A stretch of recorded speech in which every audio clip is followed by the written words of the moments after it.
असंच मित्राच्या बागेत आलो होतो द्राक्ष बघायला आणि इथले द्राक्ष बघा आता काय काळी झालीत पूर्णपणे, काय अजून लाल आहेत, काय अजून हिरव्या अवस्थेत आहेत. हा ज्योती सीडलेस ब्लॅक व्हरायटी मधला प्लॉट आहे आणि आमच्या मित्राचा हा प्लॉट कायम एक नंबर मध्येच असतो. याची लांबी फुगवून एक नंबर असत्या. त्यामुळे आज ही प्लॉट बघायला मी आलो होतो. इथली द्राक्ष बघितल्यावर माझं मन लय व्हायला लागलं द्राक्ष खायला, पण कस तर मनावर आवर घातली कारण द्राक्ष पूर्णपणे काळी झाली नव्हती आणि ही द्राक्ष पूर्णपणे काळी झाल्यावर ह्याला एक नंबरची गोडी असत्या. आपलं माणिकच्या मनाने सुपर व्हरायटी आता पूर्णपणे मऊ पडले, त्यामुळे बागाला पाणी पाजत होतं.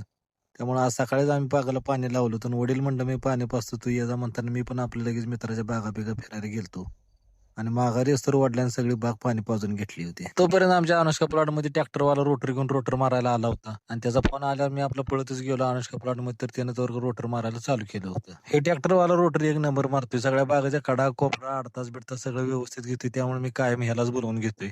आता ह्याला 3 दिवस झालं फोन करून मागं लावलं, तेव्हा आज आपला नंबर लावला यानं. 2 दिवस लेट का मारणार, पण रोटर मात्र एक नंबर मारलाय भावानं. आणि आता बघा हे पार बागाच्या बाहेर गेला तरी ह्याचा रोटर चालू आहे, म्हणजे बागाची कडा कोपरा अगदी व्यवस्थित मारल्याशिवाय जातच नाही.